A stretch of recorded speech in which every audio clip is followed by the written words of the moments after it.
अरे twin twin, तू भी ना बड़ा गजब का सपना देखता है। सुबह से शाम तक न काम करता है, न कहीं मजदूरी करता है, और न ही तेरे पास खेती बाड़ी की जमीन है कि तू किसान कहलाए। फिर भी तेरे दिल में राजा जैसी सोच बसती रहती है। सच बता, कौन पागल बाप अपनी बेटी को ऐसे आदमी के हाथ थमाएगा जिसके पास ना पैसा है, ना घर द्वार। लोग तो तेरे नाम को सुनते ही हंसेंगे और कहेंगे कि ये वही है जो दिन रात ख्याली पुलाव पकाता है।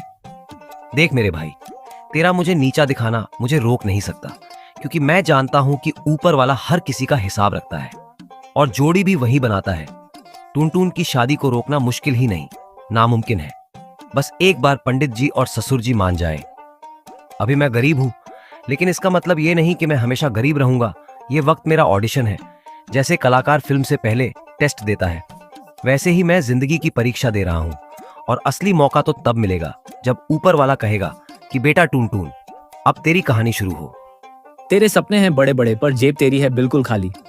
तू कहता है खुद को राजा, पर तू तो बस है एक ख्याली।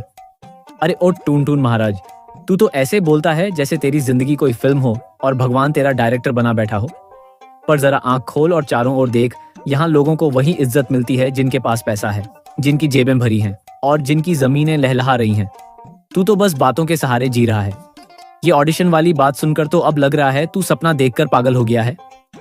हंस ले जितना हंसना है, मगर ये मत भूल कि अंबानी और अड्डानी भी कभी तेरे मेरे जैसे साधारण लोग थे। उनके पास न करोड़ों का खजाना था, न ही जन्म से दौलत, पर उन्होंने मेहनत और जज्बे से अपनी तकदीर लिखी। और आज वही लोग दुनिया में नाम कमा रहे हैं। अगर वे कर सकते हैं तो मैं भी कर सकता हूं। फर्क सिर्फ इतना है कि अभी मेरा ऑडिशन चल रहा है, और एक दिन तू खुद देखेगा जब लोग कहेंगे कि टून ने भी अपनी तकदीर बदल दी। तू मुझे कहानियां मत सुना। सच ये है कि समाज कभी गरीब को आगे नहीं आने देता। शादी ब्याह में पहला सवाल यही पूछा जाता है कि लड़के के पास कितनी जमीन है, कितना रुपया है और क्या कारोबार है। तेरे पास इन तीनों में से कुछ भी नहीं है, फिर भी तू सपनों की रफ्तार में भाग रहा है। लगता है तू खुद को धोखा देकर खुश रहने का आदी बन चुका है, और मैं तो कहता हूं तू इसी तरह अकेला कुंवारा मर जाएगा। नहीं भाई, तू चाहे जितनी भी कड़वी बातें बोल, मगर मैं ऊपर वाले पर भरोसा करता हूं। वो जब चाहे हालात बदल सकता है। आज मैं खाली जेब हूं तो क्या हुआ, कल ये जेबें भी भरेंगी और लोग मुझे पहचानेंगे। और जहां तक शादी की बात है तो जान ले, जब ऊपर वाला चाहेगा। गरीबी के खेल में ऐसी छोटी छोटी बातें होती रहती हैं, पर दिल वाले दुल्हनियां एक दिन ले ही जाते हैं। तब मैं भी किसी की दहलीज पर बारात लेकर जाऊंगा और लोग कहेंगे कि टून का ऑडिशन आखिरकार पास हो गया। और तब तुझे याद आएगा कि तूने ही सबसे पहले मुझे कहा था कि मैं कुंवारा मरूंगा। जब एक रास्ता बंद होता है तो इंसान दूसरे रास्ते की तलाश में निकलता है। टून ने भी अपने दोस्त की कड़वी बातों से परेशान होकर दूसरा रास्ता अपनाया। वह गांव के सबसे ज्ञानी पंडित जी के पास गया, ये सोचकर कि शायद वही उसकी शादी की डोर को बांध सकते हैं। टून के पास देने के लिए न पैसा था न सोना, बस कुछ बेहद साधारण चीजें थीं जिन्हें वह अनमोल मानता था। पंडित जी, मैं आपसे बहुत बड़ी उम्मीद लेकर आया हूं, क्योंकि मेरा दिल अब तन्हाई में घुटने लगा है और मैं चाहता हूं कि आप मेरे लिए कोई अच्छी, समझदार और थोड़ी सुंदर कन्या ढूंढ दीजिए। मैं जानता हूं कि मेरे पास देने के लिए सोने चांदी का खजाना नहीं है, लेकिन बदले में मैं अपना सब कुछ आपको सौंप दूंगा। अरे टून, तेरे इस सब कुछ का मतलब आखिर है क्या? बतला तो सही कि तेरे पास ऐसा क्या अनमोल खजाना है जो तू मुझे सौंपना चाहता है। पंडित जी, सच्चाई यही है कि मेरे पास संपत्ति के नाम पर सिर्फ एक साधारण मिट्टी का मटका है, जिसमें मैं कभी कभी पानी भरकर रखता हूँ। एक पुरानी चादर है जो सर्दियों में मेरा सहारा बनती है, और एक लोहे का कटा-फटा कटोरा है जिसमें मैं खाना खाता हूँ। अगर आप मेरे लिए अच्छी और बातूनी कन्या खोज देंगे तो मैं ये तीनों अनमोल धरोहरें बिना सोचे समझे आपके चरणों में अर्पित कर दूंगा।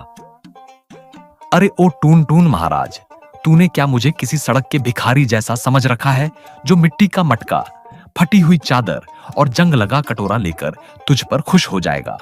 मेरी दाढ़ी सफेद जरूर हो गई है, मगर मेरी अक्ल अभी तक हरी भरी है, और तू अपनी इस भेंट को अनमोल समझता है तो सच कहूं, ये सुनकर मेरे पेट में दर्द होने लगा है। पंडित जी, मुझे मत हंसाइए। मुझे तो बस इतना मालूम है कि मेरे दिल में शादी करने की आग जल रही है, और अगर मैं आपकी शरण में आकर अपना दर्द नहीं कहूंगा तो किसे कहूंगा? मैं जानता हूं अमीरों के पास सोने चांदी की थालियां होती हैं, लेकिन मेरे पास तो बस सच्चाई और भरोसा ही है। इसलिए आपसे विनती करता हूं कि मेरी जोड़ी बना दीजिए। सुन भाई टूना टून, तेरी हालत देखकर मुझे हंसी भी आ रही है और थोड़ी दया भी। पर एक कन्या है जिसके पिता अमीर और रसूखदार हैं और उन्होंने साफ कह रखा है कि उन्हें अपने दामाद में दौलत और ठाठ बाट चाहिए। अगर तू सच में उससे शादी करना चाहता है तो तुझे थोड़ा अभिनय करना पड़ेगा, थोड़ा रईस बनने का ढोंग करना होगा। समझ ले भाई, बिना नाटक के यहाँ कोई कन्या तुझसे ब्याह नहीं करेगी।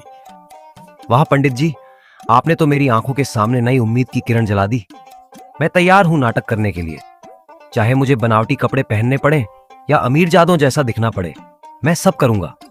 बस आप उस लड़की का रिश्ता मेरे लिए पक्का करवा दीजिए और देखना, एक दिन मैं भी कहूंगा कि टून टून का ऑडिशन आखिरकार पास हो गया। बाबू मोशाय, शादी जल्दी होनी चाहिए, लेट नहीं, क्योंकि प्यार के मामले में मैं बहुत अधीर हूं।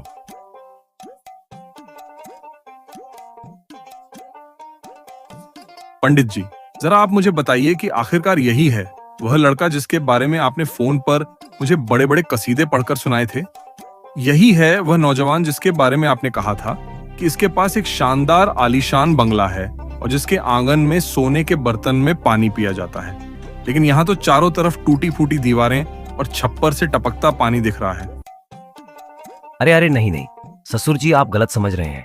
ये जो जगह अभी आपको टूटी फूटी और जर्जर दिखाई दे रही है, यही असल में मेरी सोच का नक्शा है, क्योंकि आने वाले दिनों में यही जगह मेरा विशाल बंगला बनने वाली है और आपकी बेटी जब यहाँ आएगी तो वह उसी शानदार बंगले में रानी की तरह राज करेगी। अच्छा बेटा टून टून, मान लिया कि तू भविष्य में बंगला बना लेगा, लेकिन अभी तो बता कि तू असल में करता क्या है? तेरी रोजमर्रा की कमाई का जरिया क्या है? आखिर कैसे तू अपनी बीवी और घर का खर्चा चलाएगा, ये बताना तो जरूरी है, वरना मैं अपनी बेटी की जिंदगी किसी फंसवे में क्यों डालूंगा? ससुर जी, मेरा असली काम सोना है, क्योंकि सुबह उठने के बाद मैं इतनी गहरी नींद में चला जाता हूं कि शाम होने पर ही उठता हूं और उस बीच का सारा काम मेरे नौकर संभालते हैं। हालांकि इस समय मैंने अपने सारे नौकरों को छुट्टी देकर विदेश भेज रखा है ताकि वे भी आराम कर सकें और सैर सपाटा कर लें। अरे वाह बेटा टून टून, ये तो पहली बार सुना कि कोई आदमी दिन रात सोकर अमीरी कमाता है और उसके नौकर सब कुछ चलाते हैं। लेकिन जरा ये भी बता दे कि तू पढ़ाई लिखाई में कहां तक पहुंचा है? आखिरकार जमाना तो वही पूछता है कि आदमी कितना पढ़ा लिखा है और उसकी अकल में कितना दमखम है। अरे ससुर जी, पढ़ाई लिखाई की चिंता आप मत कीजिए, क्योंकि मैंने तो अपनी पढ़ाई सुबह से शाम तक लगातार की थी और मेरी पढ़ाई का मतलब यही था कि जब दूसरे लोग किताब खोलते थे तब मैं आंखें बंद करके सपनों में ज्ञान की दुनिया में घुस जाता था और वहीं सबक पढ़ता था। अरे हरामखोर टून टून, तू कहीं मुझे पागल तो नहीं बना रहा है? तेरी हर एक बात से ऐसा लग रहा है कि तू बस झूठ के पहाड़ खड़े कर रहा है। ना तेरे पास बंगला है, ना दौलत है, ना कोई काम है, ऊपर से पढ़ाई में भी बस सोने का ढोल पीट रहा है। तू तो मुझे साफ साफ ठगने आया है। नहीं नहीं ससुर जी, मैं ठगने नहीं आया, मैं तो बस अपनी किस्मत आजमाने आया था और पंडित जी ने मुझे सलाह दी थी कि थोड़ा सा नाटक करना पड़ेगा, तभी शादी का रिश्ता पक्का होगा। इसीलिए मैंने ये सब बातें कही, वरना मैं दिल से चाहता हूं कि मैं आपकी बेटी को खुश रखूं और उसका अच्छा जीवन बनाऊं। चल भाग यहां से बदमाश, तुझे देखकर मेरे खून का दबाव बढ़ गया है। तू मेरे घर का दामाद बनने लायक नहीं बल्कि मोहल्ले का मस्खरा बनने लायक है। अब दोबारा मेरे सामने आया तो मैं तुझे छोड़ूंगा नहीं। टून टून ने अपनी झूठी बातों को सच बनाने के लिए हर मुमकिन कोशिश की। उसने अपनी गरीबी को भविष्य की अमीरी का हिस्सा बताया। उसका हर जवाब इतना बेतुका था कि बूढ़ा आदमी चाह कर भी उस पर विश्वास नहीं कर सकता था। उसके सोने और पढ़ाई की बातें सुनकर बूढ़े आदमी का धैर्य जवाब दे गया। धत्त तेरी की, ये मौका भी मेरे हाथ से फिसलकर पानी की तरह रेत में समा गया। अब तो पक्का लगता है कि मेरा वही दोस्त सही कह रहा था जब वह हंस हंस कर मुझे ताना देता था कि टून टून, तुझे कभी कोई बाप अपनी बेटी का हाथ नहीं देगा, तू तो अपनी किस्मत में अकेला ही रह जाएगा।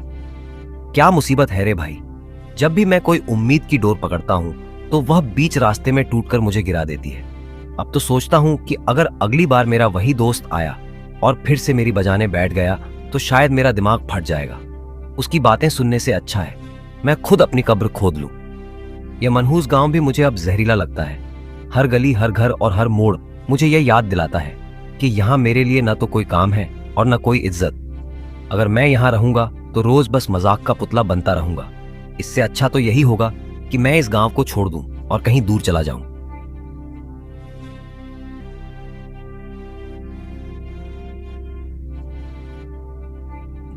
ए ऊपर वाले, अगर तू सचमुच सुन रहा है तो बता, आखिर तू मेरा ऑडिशन कब खत्म करेगा? तूने तो कहा था हर किसी का जोड़ा कहीं ना कहीं बनाया है। फिर मेरी बारी कब आएगी? कब मैं भी किसी के साथ बैठकर इठलाऊंगा? क्या वाकई मैं भी अकेलेपन का शिकार बनकर ही मरने वाला हूं? ठीक है, अगर इस गांव में मुझे काम की कोई अवसर नहीं मिलती और रिश्तों की कोई डोर नहीं बनती, तो मैं अब सोचता हूं कि सीधा वनवास निकल जाऊं। जंगल में जाकर ही शायद मुझे कोई ऐसी आत्मा मिल जाए जो मुझसे शादी करने के लिए तैयार हो, वरना यहां तो लोग मेरी हंसी उड़ाने के अलावा कुछ करते ही नहीं। टून टून को लगा कि उसका गांव अब उसके लिए नहीं बचा है। वहां न कोई इज्जत थी, न कोई काम और न ही कोई रिश्ता। वह अपने ही मन में उठे सवालों से परेशान था। क्या उसका ऑडिशन कभी खत्म नहीं होगा? क्या वह हमेशा अकेला ही रहेगा? इन सवालों के जवाब पाने के लिए उसने एक नया रास्ता चुना, गांव छोड़कर वनवास की राह पर निकलना। उसे लगा शायद जंगल की गहराई में ही उसकी तकदीर का कोई नया अध्याय लिखा जाएगा। हे भगवान, ये कैसी भयानक और डरावनी रात उतर आई है। हर पेड़ की शाखाएं ऐसे हिल रही हैं मानो काले कपड़ों में कोई जादूगर मंत्र पढ़कर मुझे डराने आया हो, और हर झाड़ी से ऐसी सरसराहट उठ रही है जैसे सैकड़ों नाग मेरे कदमों के पीछे पीछे रेंग रहे हों। अब मेरी हालत इतनी खराब हो गई है कि लगता है अगर तुरंत कोई इंसान न मिला तो डर के मारे यहीं धराशायी हो जाऊंगा। अच्छा हुआ कि दूर टिमटिमाती आग की लाल लपटें नजर आईं। शायद कोई बुजुर्ग यहां रह रहा हो जिससे मैं मदद मांग सकता हूं। ससुर जी, नमस्कार और चरण वंदना। मेरी आपसे केवल इतनी सी प्रार्थना है कि मुझे अपने घर की चौखट पर आज रात एक कोना दे दीजिए, ताकि मैं चैन की एक सांस ले सकूं, क्योंकि दिन भर जंगल की झाड़ियों और कांटेदार रास्तों में भटकने के बाद अब अंधेरा इतना गाढ़ा हो चुका है कि मेरी आंखें भी धोखा देने लगी हैं। अगर आप मुझे अपने आंगन के किसी कोने में लेटने देंगे तो मैं कसम खाता हूं कि सुबह होते ही बिना एक घड़ी भी देर किए यहां से चला जाऊंगा और जीवन भर आपका एहसान मानूंगा। अबे ओ छोरे, तू कौन सा आसमान का टुकड़ा गिरा है जो मुझे देखकर बार बार ससुर ससुर पुकार रहा है? तेरे जैसी हड्डियों पर खाल छड़ी हालत देखकर मुझे शक हो रहा है कि या तो तू कोई चोरी डकैती करने वाला है, और तू सोच कैसे लेता है कि मैं अपने घर की इज्जत दांव पर लगाकर तुझे अपने आंगन में जगह दूंगा। अगर मैंने तेरे जैसे मनहूस को भीतर रखा तो कल गांव भर के लोग मुझे ही मूर्ख कहेंगे और मेरे पोते पोतियां तक मुझे ताना देंगे कि दादाजी, आपने एक अनजान आवारा को अपना घर क्यों दिखाया? अरे दयालु महाशय, आपकी सफेद दाढ़ी और कांपते हाथ देखकर ही मुझे लगता है कि आप मेरे ससुर हो सकते हैं, क्योंकि अब तक मेरी शादी का कोई ठिकाना नहीं है और हर बुजुर्ग आदमी मुझे अपने भावी ससुर जैसा लगता है। मेरी मजबूरी ये है कि अगर आप मुझे अपने घर में रात भर आसरा नहीं देंगे तो यह घना अंधकार मुझे ऐसी कैद में बंद कर देगा कि मैं हर झाड़ी को राक्षसी हाथ और हर तने को चुड़ैल का सिर समझकर डर के मारे जान दे दूंगा। इसलिए आपसे करबद्ध विनती है कि कम से कम इंसानियत और दया के नाम पर मुझे दरवाजे पर बैठने दे। अबे मनहूस, तूने क्या समझ रखा है कि मैं किसी धर्मशाला का महंत हूँ जो हर भटकते भिखारी को रात भर जगह दूंगा? मेरी 4 गायें और 2 बकरियां इस कच्चे घर में बंधी है, और अगर तुझे यहाँ ठहरा लिया तो वे बेचारे भी डर के मारे दूध देना छोड़ देंगी, और फिर गांव वाले मुझ पर हंसते हंसते कहेंगे कि बूढ़ा सनक गया है और अनजान बदमाशों को अपने घर बुला रहा है। इसलिए साफ साफ कह देता हूँ कि यहाँ से तुरंत निकल ले, वरना मैं सूखी लकड़ी का डंडा उठाकर तेरे सिर पर दे मारूंगा और तुझे पूरे जंगल में घसीटता हुआ खदेड़ दूंगा। क्या बुजुर्ग महाशय, ये जंगल क्या आपके पिताजी ने अपनी वसीयत में आपको सौंप दिया है, जो आप मुझे बार बार धक्के मारकर भगा रहे हैं? आखिर मैं भी इंसान हूं और जीने का उतना ही हक रखता हूं जितना आप रखते हैं। मैं जानता हूं कि मैं गरीब हूं और मेरे पास न तो जमीन जायदाद है न ही कोई धन दौलत, लेकिन इसका यह मतलब तो नहीं कि आप मुझे इस सुनसान अंधेरे में अकेले छोड़ दें। सच कहता हूं, मुझे हर आवाज में भूत की फुसफुसाहट सुनाई देती है और हर पेड़ की छाया मुझे लगता है जैसे मेरे पीछे कोई खड़ा है। अब अगर आप भी मुझे दुत्कार कर भगा देंगे तो मुझे समझ नहीं आएगा कि मैं अपनी जान बचाने के लिए कहाँ जाऊं। टून टून की हर बात उस बूढ़े आदमी को अजीब और बेतुकी लगी। वह बार बार टून टून को भगाना चाहता था, पर टून टून अपनी मजबूरी और डर की कहानी सुनाकर उसे मनाने की कोशिश करता रहा। बूढ़ा आदमी उसे चोर, डाकू और भिखारी समझ रहा था, पर टून टून के ससुर जी कहने पर उसके मन में कुछ तो बदलाव आ रहा था।